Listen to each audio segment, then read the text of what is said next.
The champ is here. We will definitely not shut up and dribble.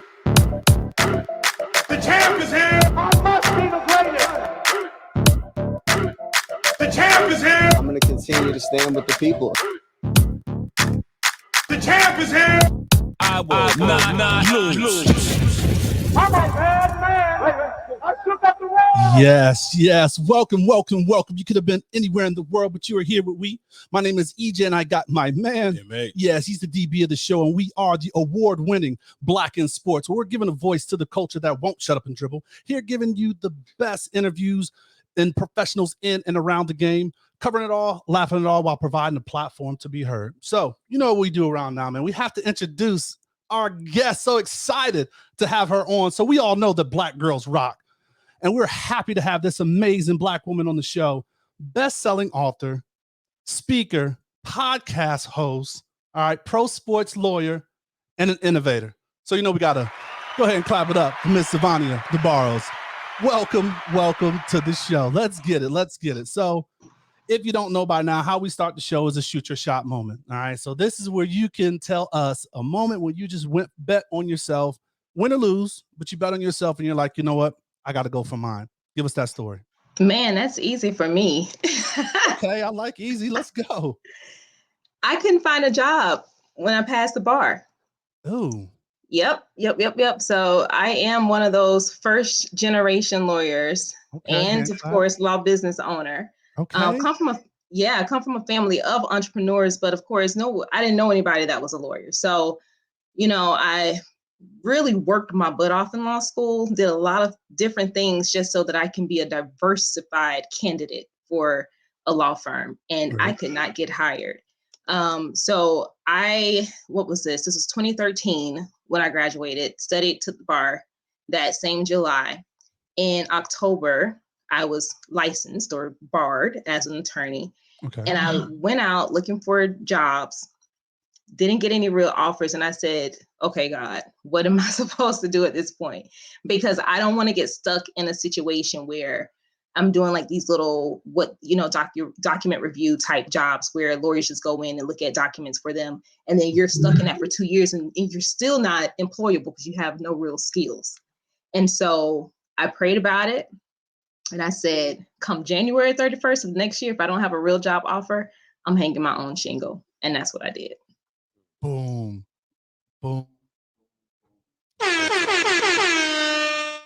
I love it. So going back to the beginning, or kind of the foundation, where did your love for sports and athletes begin? Oh my goodness. In my childhood, and actually, I think I had a love-hate relationship with sports because I didn't want to get dirty. There you go. That's a new one. Okay. I was that pretty kid. Like, for real. I remember I don't know if I beat up this kid or if I just yelled at this kid. And I was in elementary and I had the white you beat him out. Yeah. His version is something different on the other side. Yeah. You try to have plausible denial. Like, literally, I can't remember. You look that up. We know what happened. You know what happened. No, I remember this kid. My mom had just bought me some white LA Gear light up shoes, tennis shoes. LA's, let's go. Okay. And I remember we were walking to the park and some kid stepped on my tennis shoes. And I remember getting so upset about that. But my mom also reminded me of an incident that happened a while ago. This is also elementary. And the teacher called her and said, well, is she not allowed to play on the playground? And my mom said, no, she can play. And then she said to me, why aren't you playing? And I said, because I didn't want to get dirty. I don't want my shoes to get dirty. I don't want to get dirty. So that's like my love-hate relationship with sports. Loved it. I loved being out of the house. And I didn't realize later all of the skill sets and the character traits that I developed because I was a part of sports and a part of it for so long. Mm-hmm. I didn't realize how much how deep that love was when I left college. And I really, really didn't even understand it until I got into this space where I said, you know what, I'm going after my people and I'm going to represent them. Yeah. You know, there was a situation that came up a few times after that whole hanging my own shingle thing after not getting an opportunity where I try to reach out to athletes. And, you know, when you want to do something new, you have to start with your network, the people you know. And I felt like I just got shut out so quick. So for me as a new lawyer, I'm like, okay, maybe I don't know enough. I don't know enough people. I don't have enough connections, blah, blah, blah, blah, blah. So let me just wait and try to do what I can do. And maybe I can go back to these people to see if I can get my foot in the door. But it wasn't until 2017 when I had my son, I was like, that's not gonna work for me. because like now at that point, running my own business, representing business owners, representing, you know, different types of clients, Right. and doing what I love, which was helping people, something was still missing, right? Mhm. And I had to really do a deep dive into myself. Like, who are you? And who is it that you really, really, really want to serve? Because I had never really thought about it that way. And I don't know if it's like a parenting thing. As soon as you get your first kid, you're like, okay, life is getting real right now. So I need to figure this thing out. But yeah, so that's kind of like Yeah. There's two things that stuck out to me with what you just said, and we're going to get into, you know, some of the other things a little later, but character development is one thing that you stuck out to me. The word running and who you really are, right? So I did some research, and correct me if I'm wrong. You had a background in track and field.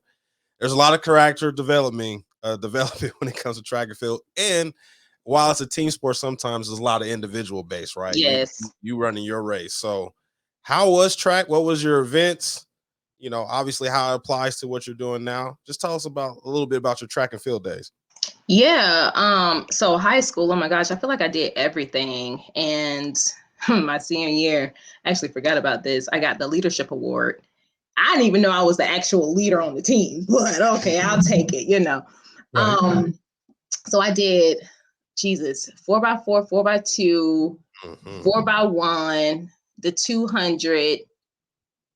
Ooh, I don't know. I think I probably my coach made me do the hurdles, the 100 and the 300 hurdles. Now high school is 300 because I said, oh, let me try that. I can do it. I saw somebody else running hurdles. So I'm in practice and jumping over the hurdles, and the coach is like, Sivonnia, you running hurdles next track meet. I said, oh my God, are you serious? So ever since then, I was on hurdles. Hated it, but it is what it is.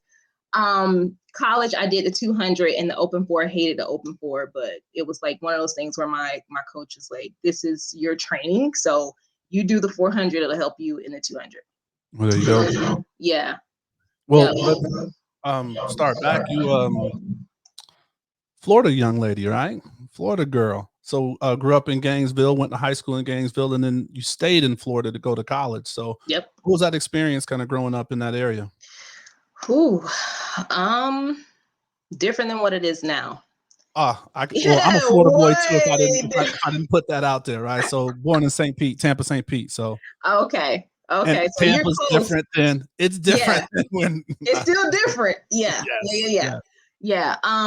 Gainesville was one of those places when I was in high school there, I felt like this could be a place I could come back to raise my family.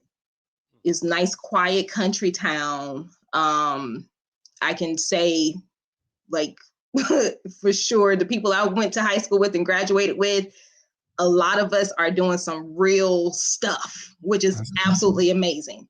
Our graduation rates were high, you know, so that area at the time was really, really good, but now it's changed a lot. Kids are very different.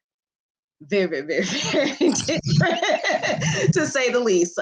There's a lot of gun violence going on around there, which I've been very shocked to hear about because Gainesville was not one of those types of towns.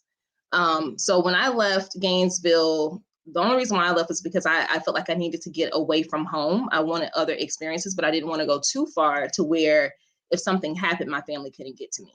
So I applied to USF, and that's where I attended undergraduate school. And Tampa was different out the gate. It was an awakening moment. It was very much in your face, right? So and that's when I realized how naive I was about a lot of stuff. when I moved to Tampa, but it was amazing because I met so many people. And I would say to folks, you know, there's this narrative around folks telling their kids that they shouldn't go to college because it costs too much. And I get it. I understand it. But you also meet amazing and diverse individuals in college, and you never know how those relationships may cultivate and how they'll show back up in your future too. And so I'm thankful, especially with some of my teammates that I've built relationships with, the coaches that I've come into contact with when I was at USF, and just individuals in the community have really played a major part in my development as a student athlete at that time. So, you know, I ain't got nothing bad to say about Tim. There you go. Entering the campus as a student athlete. I know you work with student athletes now, but we all have that experience of what our first time entering the campus as a student athlete was. So what was that for you entering South Florida? Man, every new phase for me was always a nervous wreck. I remember, oh Jesus, so I was a political science major. I've always wanted to be a lawyer. And I remember just feeling so intimidated, not really from like the athletic side, but just from all of it. The big classrooms, you know, these teachers with these auditorium type classrooms and these boards back and forth. It was nerve-wracking, and there's no one there to save you. Right. So you either show up or you don't. That's all on you. Nobody's calling home to your mama and your daddy. It's on you. Right.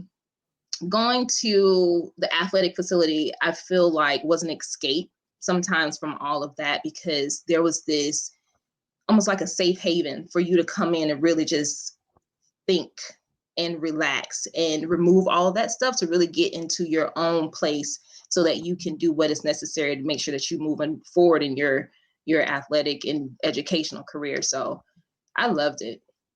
I really loved it. That's interesting. We touch on a little bit on this show about the escape, obviously, that athletes are more than just what they are on the court, on the field, on the track, or wherever their competitive standpoint is. But it is also a release from some other things into our society that sports is that's a benefit from. Talk a little bit about that. We've touched on a little bit of mental health, right? But that is definitely a mental exercise and release point for you in that stage of your career, and I'm sure for other athletes as well. And a transition in general, right? Exactly. Yeah. I mean, it's hard for me to kind of like talk. Well, you asked me about my personal, but for a lot of I know, because I'm thinking like from a general from a general sense, right, of athletes going into that space.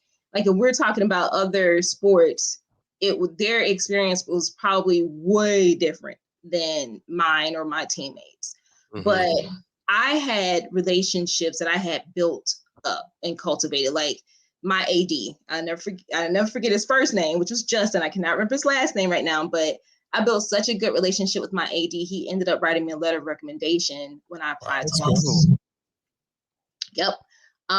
My professors, I had a few professors who also did, but there was it was like a study room. I don't want to call it study hall, but it was a study room where it was just specifically made for athletes.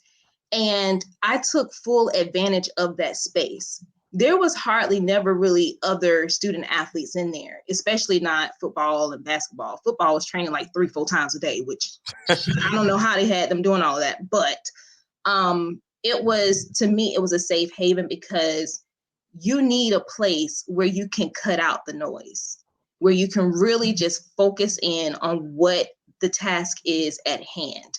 And sometimes if you're forced to be in areas like the library can get crowded, or if you want to go sit in a park or whatever, what is that area? What does it look like? Does it create the environment that you need so that it can be conducive to your success?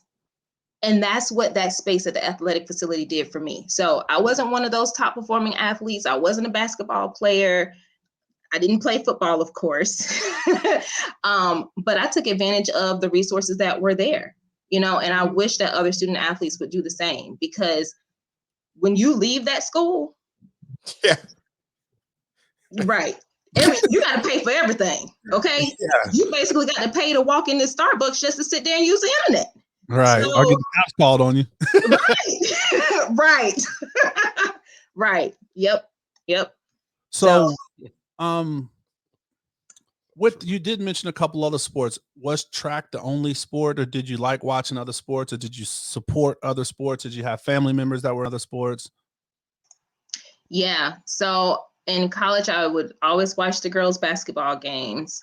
My brothers were also in sports. I was actually in other sports too, like soccer. Gotcha. I played basketball 1 year, and I said, this is not for me, especially when I ended up making a goal in the other team's basket, because I didn't know that you change size after halftime. Okay. So that was no longer, yes. I'm like, no. This is not for me. I'll just shoot your shot the wrong way. The wrong one. Yes. The wrong one. Soccer was fun. I was always fast. I remember asking my mom, and I write this in my first book, What Are You Sporting About? I remember asking my mom if I could stop playing that sport because I was the only Black child, Black female. And I remember just feeling so uncomfortable. Right. I didn't know why really at the time, but when you get older and you start getting into different spaces, you start recognizing like, oh, this is the same thing, right? So I didn't know it was a setup to my future and what my future would look like, because the higher I went in education, the more the wider the rooms were, and the more I was the only one there. But yeah, so I played softball. My brothers played baseball. They played football.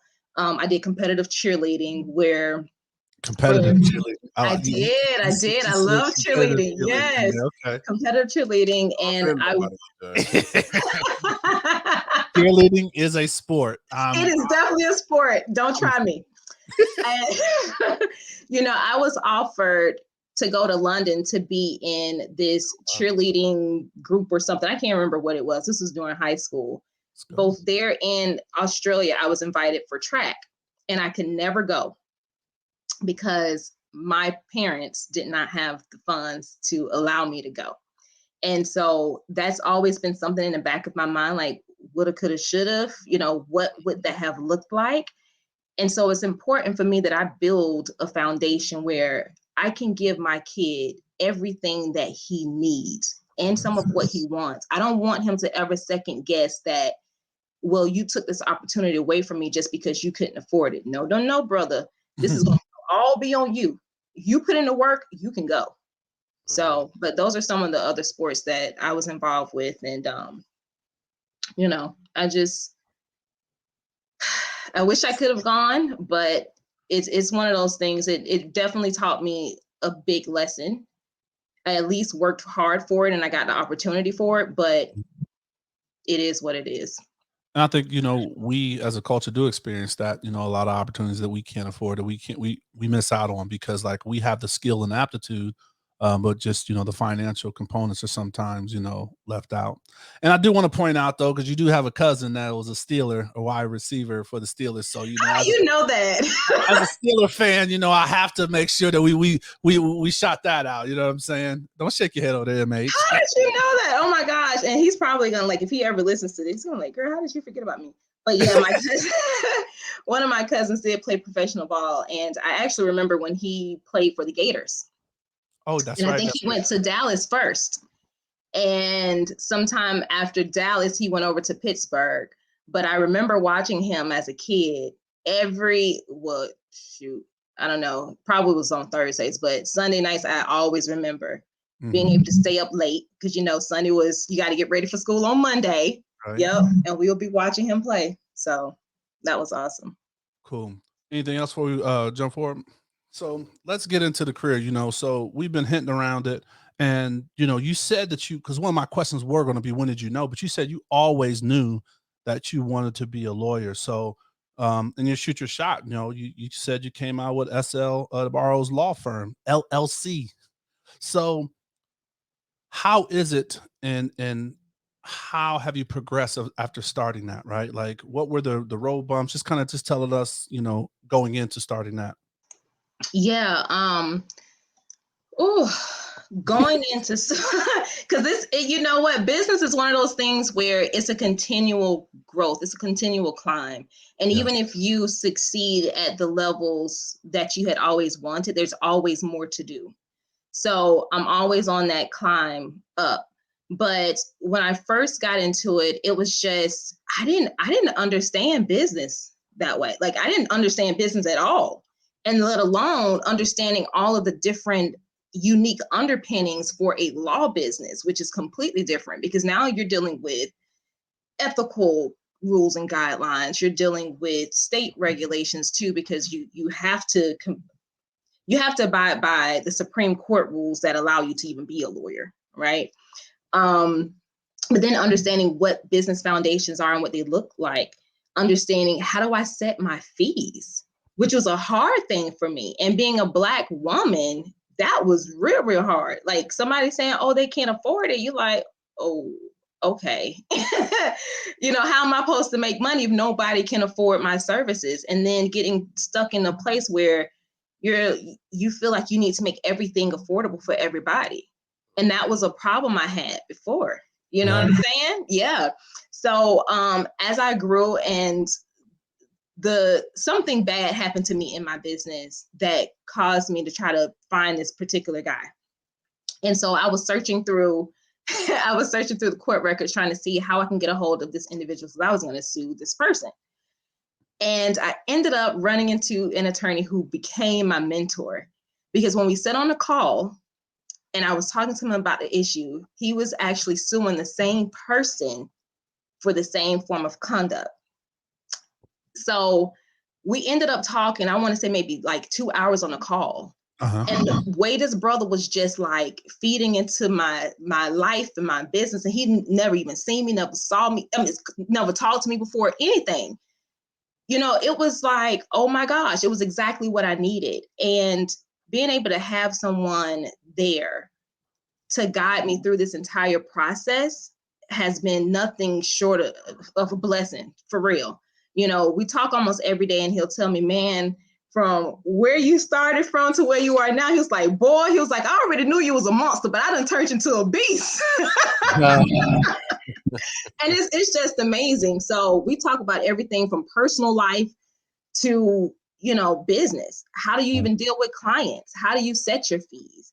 And it's just something that every year, honestly, I just have to keep grooming it and get better at it. And so no matter what business you're in, it's never going to be perfect right off bat. It's not going to be perfect in 5 years or 10. You're always going to end up trying to climb higher than what you were, but just got to stay the course. Absolutely.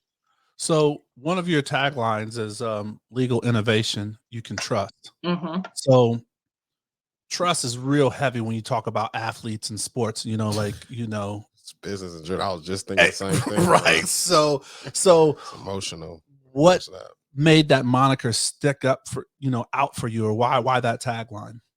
Yeah. So when people think about law, they think about this one track way, right? This is, well, if this happens, well, then you got to do this.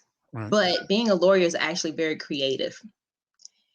It is. The way you think, the way you present arguments is very creative. And sometimes there may be a way out of no way. And so that's why I say legal innovation, because what we're doing is trying to take the law and recreate a different way to get you the desired result that, you know, that you want. But also that you can trust, because at the end of the day, even if we don't get the results that we both want to see, you're going to know I worked my butt off for it, period. You know, there was something that I had took a few years ago, and this was a federal court situation. And man, talking about researching the heck out of this issue, relitigating the issue over and over again in motions. And I said to this client, I said, dude, there is nothing I can do with this anymore. Like, there were so many legal landmines that at the end of the day, it was going to either come down to this client getting hit with the motion for sanctions from the other side, you know? And so then what do? You have to have a real hard conversation with the client and say, I know I want to get you through this, and I know what you want out of the case, but it's either this or it's that, right? And sometimes those conversations are very hard, but I want my clients to know that when you come to my firm, I hope that you do trust me, because I'm going to give it everything I do have as if it's my own case. So it can be a double-edged sword sometimes. Yeah. How do you deal with the emotions? Any type of situation where, there's legality into it, or as a client perspective, I'm sure there's emotions that come from the client. So how do you deal with, the emotions and obviously human to human interaction, but obviously sticking to the business as well? Yeah. So I can't be everything to everybody. I can't be your therapist, baby. Okay.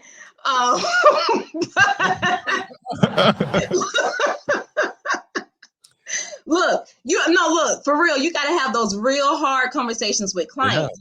Yeah. I understand that you're upset about this, but if you want me to do my job, you cannot be calling my office. You can't be emailing me 10, 15 emails, because not only do I have to try to solve your issue, there are other clients that I also have to make sure that I give proper attention to as well.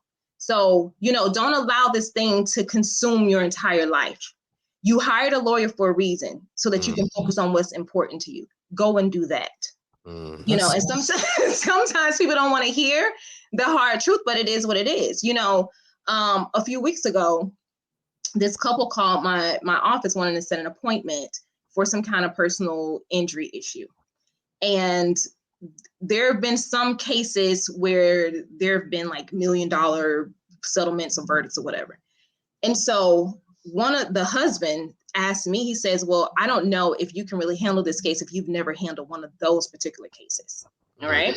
So I had to stop him right there at the door, because when I was talking to the wife initially, I told him, I said, sir, let me tell you something. I'm not the lawyer for you guys. And this was just a consultation call. Okay. This was going to be setting up a consultation. I said, I'm not the one for you guys. I said, because what we're not going to do right now, you're not even my client. And already out the gate, EJ, already out the gate, you are assuming that I lack the knowledge, skill, okay, and training to represent your wife in this issue. And he said, well, I don't want you to get offended. I said, sir, I'm not offended at all. I said, but I'm not going to get into a tit for tat with someone who I don't even represent at this point, who was already doubting my legal ability. So I don't think that we are a good fit. Call an attorney who has handled those particular cases. Okay. And the thing about it is you have to, right? Because if it's starting when it's free. Right. Thank you. When I start sending you that bill, you're going to be like, oh, well, you ain't doing it like this. Yeah, right. Right. And you have to be able to read that. They would have always been a problem. Yeah. But pit that against the young attorney Sivonnia back in the day. I probably would have dealt with it. But I'm stronger. I recognize my worth. I know what I can do, and I don't have time for bull crap. I just don't. So it's like, hit it off at the head. Tell him, Mike. What you tell him? Get the fuck out of here. I didn't know I could curse on this podcast, so I'm trying to keep it clean. Hey, let it fly. We probably should have let you know that a disclaimer. No, you let it fly. We tell us how you really feel. So in the legal process, right? Like, when people get a chance to go to their website, we're going to make sure you plug that and we put that in the show notes, all that good stuff. There's litigation, you do the business consulting as well. But, of course, we're Black in sports. We want you to focus and talk about the sports aspect of it, right? So, why you chose that lane. And then after you chose that lane, right, because you've been in it for some time, you decided to tackle another challenge, which is NIL, right? And that's where we really linked up, working on and discussing some NIL things. So kind of take us down that path. Yeah. So after I felt like the doors shut in my face on representing athletes in the past, 2017 was when I started reorienting my business. I didn't even have not one athlete client at the time. I was just like, I know I want to represent them, so I need to start making sure that my business looks like I represent athletes. And that's what I started doing, and talking to people and connecting with people. 2019, actually. So from 2017, I really was having that yearning desire. There was a film that I saw in 2014 that initially sparked my passion to go and speak to athletes. And it was a 30 for 30 Gone Broke film. And at the time I was doing family law, hate it, don't want to do it. Don't send me no family law clients. Okay. But I was watching that and seeing how much of a financial injury was being caused on the athletes because they lack certain knowledge around the legality of like their child support and modification of child orders and all this stuff. So something happened. I can't remember after 2017, but I started having this desire to want to write a book that speak directly to athletes. At that moment, at that time, I had already reoriented my business into business law.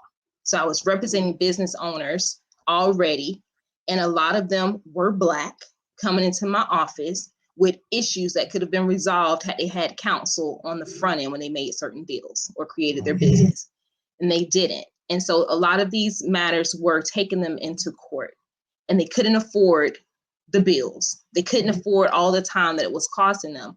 And some of them were in situations where it could cost them to lose their business entirely. It could cost them to lose things that they created in their business. So when 2019 came and I still was like, I really want to speak to these athletes, I was able to take from those experiences, knowing what the stereotypes and the stories have been for athletes for millions of years, right? And dump all that in a book and tell them, we got to stop this foolishness. We got to stop. And so my first book was, and I didn't even know this, that 2020 was going to be a really messed up year. But 2019, I decided, I said, God, something got to change. And I think it was just me worrying too much about what other people what other people may have thought about what I had to say. And so I prayed about it and I said, well, I'm going to go into 2020 with no fear. And that was my mantra the entire year. No fear. Published my first book, my first adult type book in 2020, What Are You Sporting About? And I had to take these athletes through a shift. I talked to them initially about being a dreamer. Like, who were you back in the day? What did you really want to do? Because what I'm trying to get at is, how do you go from being broke to an instant millionaire to then leave the sport and still be broke? How do you come back home the same way you left? There's a problem somewhere in the middle of that, right? And so I take them from their initial dreams and aspirations to who's in your circle and what does that look like? Are people really supporting you, or are they hindering you? Or are you hindering yourself? Are you now cloned in this victimhood that you can't get rid of? And so you keep bringing the same mess back into your life, and it keeps showing up the same way, and you've never learned the lesson. So if you never learned the lesson, you create a business, it's going to go right into your business with you because you've never learned how to deal with it. Right? Right. We need a preach button. So it's a lot of things that I put in that book, but and we'll dive into that too when we get in your platform. Yeah, that's gonna be amazing, man. Yeah.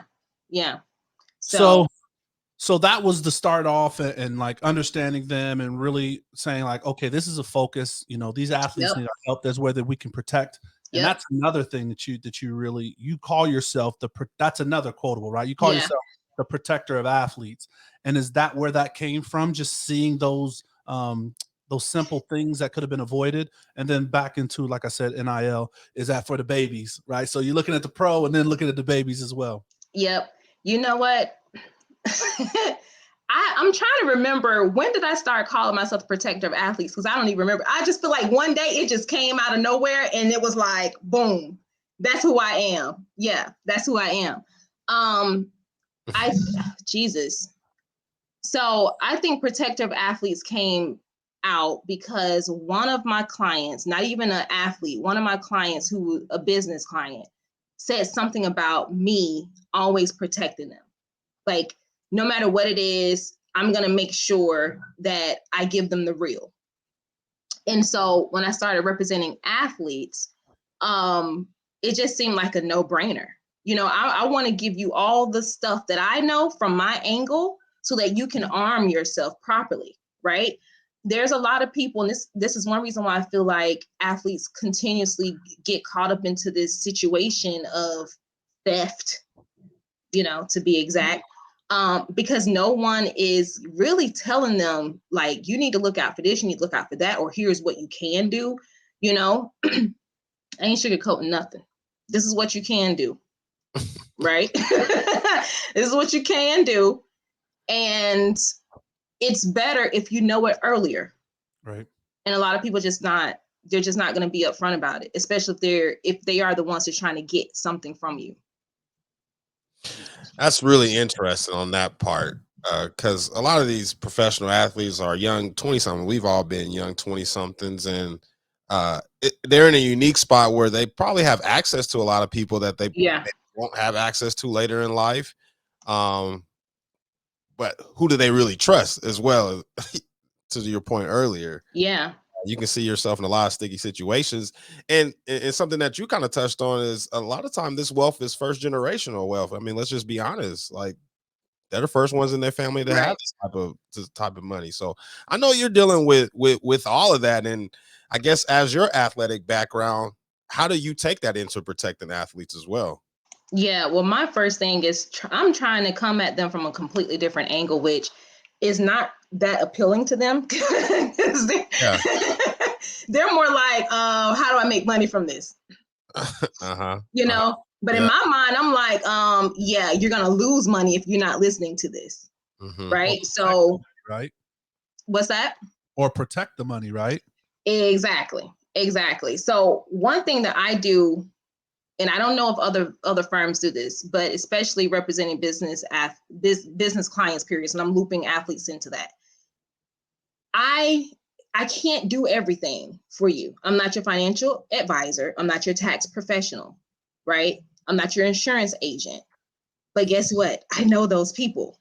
I've already built relationships with those people. And I'm not about to hook you up with somebody that I know is shysty. It's just not happening, because now that's my reputation on the line. And as soon as I figure out something is off, I'm done. It's just not going to work. But you said, like, these athletes are coming into rooms with people that they never would have been in rooms with. Right. But here's the problem. No one's telling them, how do you leverage that room? Yeah. You so busy allowing these people to use you that you forgot to use them. You forgot to go and network off of them. You forgot to go and meet their buddy. You know what I'm saying? Who's giving these kids these skills? And then here's a problem that we have. When I say we, I'm talking about Black people. EJ, you are too much. Here's what we have. We trust other people much greater than we trust ourselves. Right? You see us coming in the room, you be like, oh, what does brother want from me? What does sister want from me? Right. What they want from me. But homeboy from John from next door come through and tell you everything that you need to do. You're ready to go and get a loan out on your house just to pay John. You sign it over to John to let him handle all of it. Right. As collateral. And then wonder what happened when John gets you. I'm telling y'all the truth, man. Like, people have come to my firm who's done that. They don't want to invest with the brother or the sister down the street, but they want to go to the big white firms, and they do whatever they find money underneath rocks to go and give to them. But here's another problem. Are you even managing what you're giving to these people? Are you managing how they're managing your stuff? Right? So, like, you can never, unless you went to law school, pass the bar, and practice law, right? I tell a lot of people, my clients, don't tell me how to practice law when you've never argued evidence in a courtroom. Right. But here's my thing. But still, as your lawyer, you know what your business is. You know what you want it to be. You know what you hired me for. Are you looking at the documents that I send to you? You know what I'm saying? That's on you. It's your business. And you have to make sure that you're on top of everything. People can only do so much, but people also do what you allow them to do. So we got to do better. Got to do better. All right, MH. You want to jump into those quick hits? Yeah, let's jump into it. So, what is a hidden talent that you have? We've heard Oh my a lot of God. talents. Give me a hidden talent. I can sing and I love writing poetry, although I haven't written some in a while. Okay. If someone were to play you in a movie, who would that be? Oh my gosh. I don't know why my husband came to mind first because it would completely be off because he's like this big dude, but he always making fun of me. But I'll probably say Angela Bassett. I feel like we got the same body structure. Okay, Angela. Okay, Tina. And she Not still Tina. looks super young. Give me one of your favorite movie memories from high school. A top memory that you had athletically. Oh, athletically? Yes, ma'am. Probably going to state. Hey, what event? What did you go to state in? That 4x1. It was the 4x1. Yep.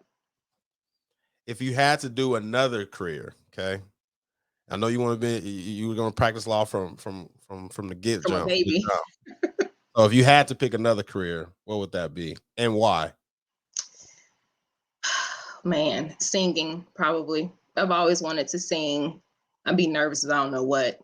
But it's just something I've always loved. It was a dream that I chased when I was a kid, and so I'll probably do that. All right. If you open your phone right now, right? Oh boy. What's your top 3 emojis on the text message? What's those? You going through the actual account. Hey, that's the lawyer in her right there. Yeah, She's like, listen, I'm presenting the evidence and it's going to be factual, goddammit. Love it. Let's effing go. I love it. Very true. It's like Exhibit A, motherfucker. Right here. Top 3. So look, my first one is the laughy emoji. Okay. My second one is the emoji with the mask, and then the emoji with the hand clap. You can tell a lot of stories from that. Well, that's very interesting. The mask one is what's throwing me off a little bit. The hand clap? No, the mask. The mask one. Oh, the mask? Yeah. Well, it's the emoji with the mask. You know, we live in COVID times. You've told some people to clean wash their hands and make sure you got a mask on. And stay 6 feet. Hey, stay 6 feet. We've applied every rule. Oh Lord.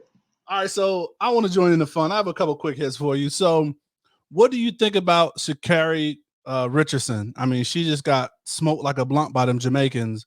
What do you think about like what she's going through as a former sprinter as well? Yeah, I hope this isn't her last time when she comes back, because I know she's gotten a lot of ridicule, but I just got to stand in solidarity with her, because we can never know what people are really going through. And this is something that's being played out on a main stage. This is not in private at home with your family. I lost my grandmother, who was like a mom to me, November last year. And that thing hurt really bad, but we all grieve differently. My grief showed out in work, which I'm definitely afraid that my grief might show up in a way that I don't want it to show up one day, because I literally just poured myself into work. She's a person who supported me my entire life, helped me while I was in law school. And so I feel like I owe it to her.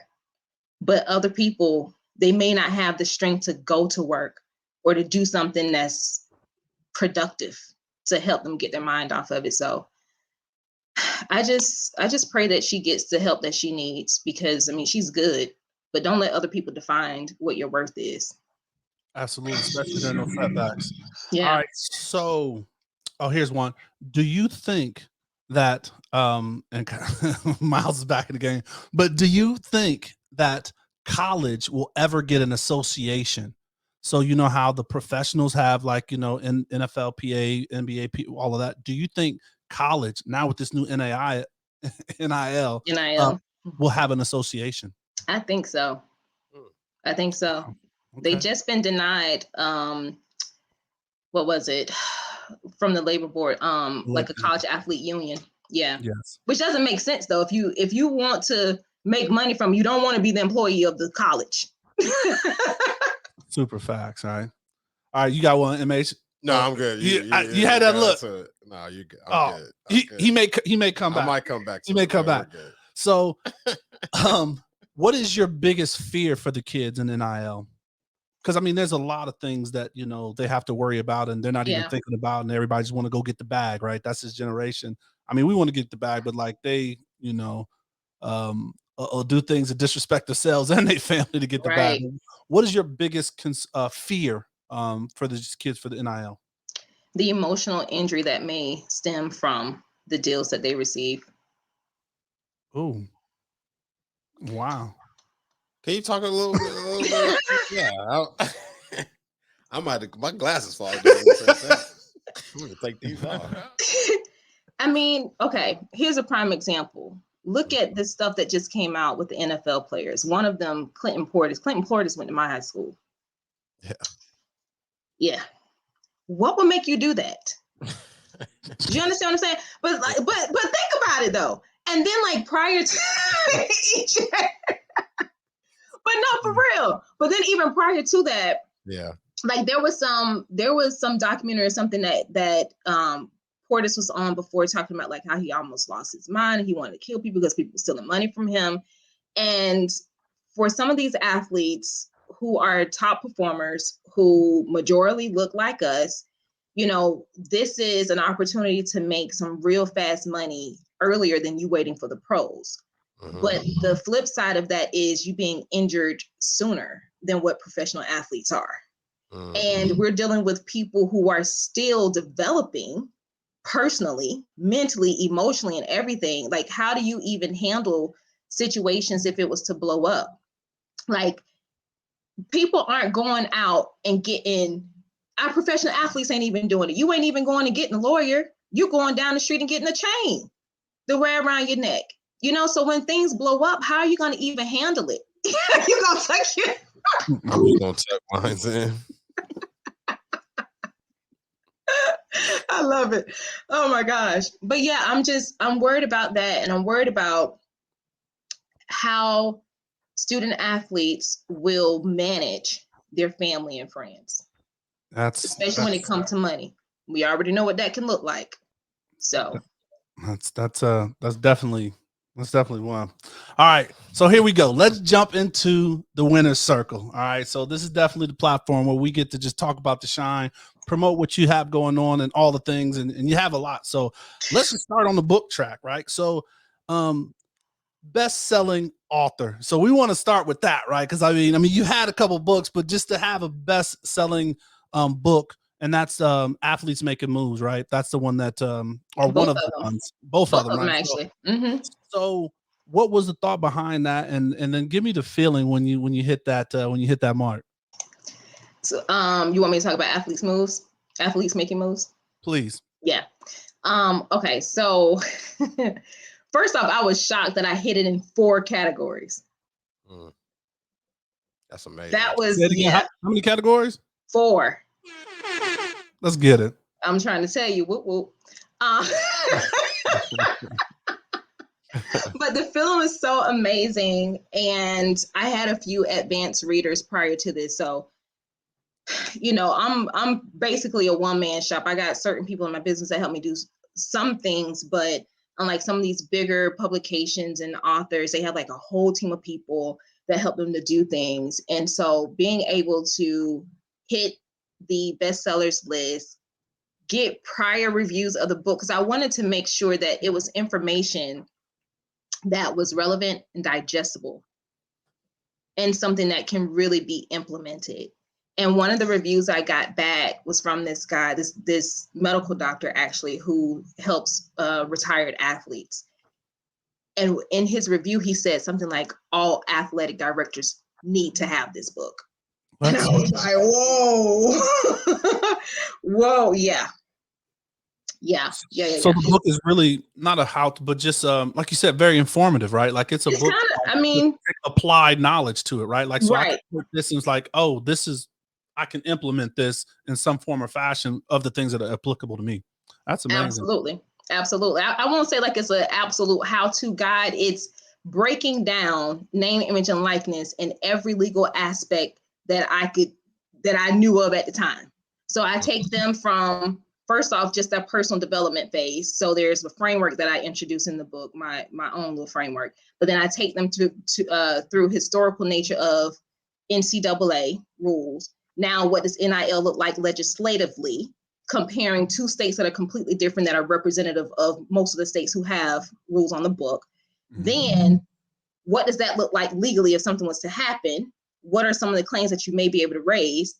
But what does that look like in your contracts? Do you even know how to read one? What does it look like post sports, estate planning, intellectual property, taxes? It's all kind of stuff in that book. Man, that's my bad. I don't know, there's a little feedback on there.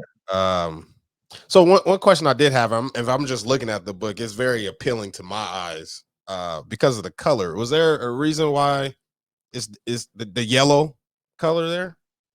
Athletes making moves. Yep, this is the standard edition. And so I had multiple mock-ups of this. My little brother, he said, I love the yellow because if I was walking past a shelf, that color would just stick out to me. But then I love the matte black because the initial concept for me is I wanted it to look like chalk. Let me see it. Yeah, I got this one over here. And that's the updated one, right? The one in the matte? Yep. So this is the special edition. So I wanted the black to look like chalk, but I'm like, dang, I actually like the yellow.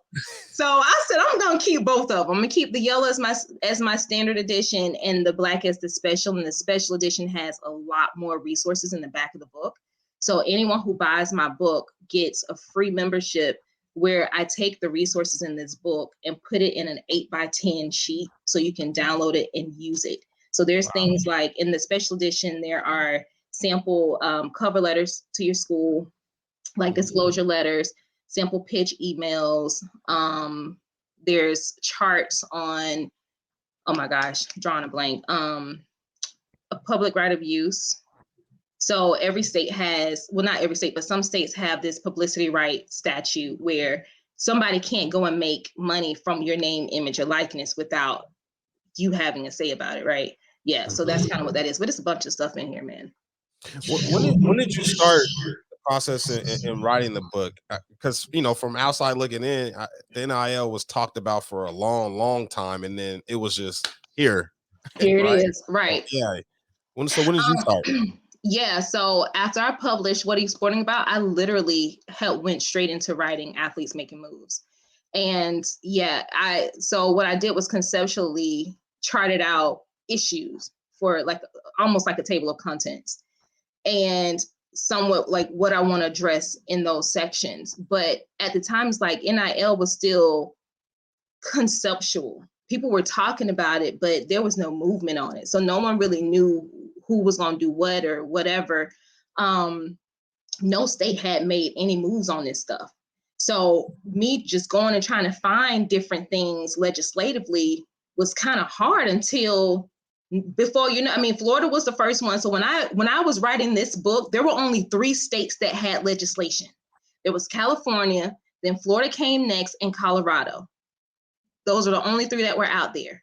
And so I was looking at those, and I had to go back and add additional stuff into this book towards the end of the year, because now there was so many other states coming through and other people trying to battle. And then before you know it, Illinois had a statute. I was like, what? I'm here in Illinois. So I'm like, okay.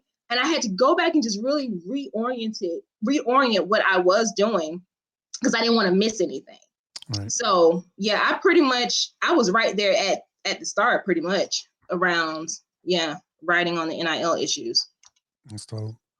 So, What Are You Sporting About was one of the first books that you published, and then now it's in a podcast form. Yes. So what made you turn that into a podcast? And then, what is it behind that book, or what's the genesis? Like, how did that evolution come about? Say, okay, I have this book and now I want to make it into a podcast. Yeah, before I launched What Are You Sporting About, I was hosting webinars. And those webinars were taking some of the bigger concepts out of the book and putting them into a format where we can actually talk about these issues.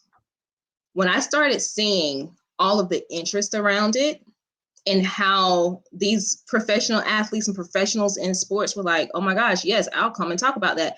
I said, okay, this book, it is more than just being in a book. We need to make sure there's a place where these conversations can live. And when I say, what are you sporting about? When you read that book from cover to cover, you'll definitely get the message. What is this all for? Like, what is my purpose in life? And so whoever I bring onto the podcast, even if they're not in the sports industry, you must have something to talk about as it relates to purpose. You must have something to talk about because the folks who are listening to it, some people need to be pulled up. Some people need to recognize, okay, this might not be what I want to do with the rest of my life. I don't want to become a slave, to a sport or to a dead dream or goal, right? So it inspired that podcast, man. And I'm actually very happy that I did it. I was nervous as I don't know what, but so for the podcast, is there a dream guest? Because so it's funny, MH and I always have this conversation. We talk about like who we want to get next, what makes sense. So is there a dream guest for your podcast? A few of them, actually. Are you going to share? Are you going to keep that until it comes to reality? Okay, I want to interview Allison Felix. I want to interview Serena Williams. I want to interview LeBron James. The king. Yep, the king. I would love to get an interview with Oprah. She's right down the street. Well, maybe not. She might be in California somewhere. That part. But yeah, those are some of my dream guests because they all. It's easy to look at them from this megastar perspective, but they all had to fight something to get to where they are and to maintain it. So I respect that. So I was going to ask this then. When you're talking about, I was thinking maybe a Michelle Obama. I mean, I would love to interview Michelle Obama. Shoot. I thought she'd be on that list. I mean, you got Oprah. I mean, Michelle. You know what? You got that connection, right? You in the league. I mean, I would love to interview her. And does she have any influence or what's your, she's in the legal practice, right? Yeah. I mean, she's from around the area that you're in currently. So yeah, I would love to interview Michelle Obama, actually. It cannot be easy being a Black woman from Illinois, having to deal with all of the ridicule she's dealt with. And I reflect back to a conversation I just had with another amazing Black woman who, got like all the accolades on the earth. But it just goes to show how great you can be at something, and people always try to find fault with you. So how do you block that out? I'd love to get her perspective. Okay. All right. So speaking of perspective, this is the part of the show we call the assist, right? So you get to drop that dime, or you get to be that, that coach on the floor calling that play. And leave us with like words to live by, a quote that you live by, or something you would tell your younger self. So give us that short, like, affirmation or words of wisdom. For sure. Always remember that what other people think about you shouldn't define your worth. Boom. Love it. Love it. All right. So we're getting out of here. MH, you got any final thoughts? Thank you. Thank you very much for your time. Thank you for all the knowledge. Thank you for protecting our athletes. That's near and dear to my heart. I always feel like I want to protect the athletes, but you're doing it. So thank you for that. Thank you. Thank you. I Absolutely. definitely appreciate it. And then if you could just let them know where they can find you. Cool, child. That's like a whole task in itself. All right, look. I'm going to help you on scroll some of that stuff at the bottom. Thank you for helping me. Oh my gosh. So for the law firm, Facebook, LinkedIn, Instagram, you can find me at SL DeBarros Law. For my sports brand, What Are You Sporting About? at What Are You Sporting About on Facebook and Instagram. And for the new brand, Athletes Making Moves, make sure that you go to Instagram and Facebook at Athletes Making Moves. And you can visit the website at athletesmakingmoves.com. Boom, there you go. Well, hey, thank you so much for being on the show. We really enjoyed it. Thank you, the people, for listening. I hope you guys enjoyed the show. New shows dropping every Thursday, so please subscribe to the YouTube because visual representation matters. And subscribe wherever you listen to podcasts. Please stay safe, practice gratitude, and know we're rooting for you. Screaming, all us blacks got is sports and entertainment until we even.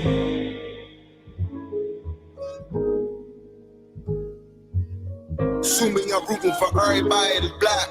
Yeah. Yeah. Assuming I'm rooting for everybody that's black. Look. Assuming I'm rooting for everybody that's black. Spent about 2 racks on handmade new rags. Assuming I'm rooting for everybody that's black. That's everybody from sports to college class to rap and back.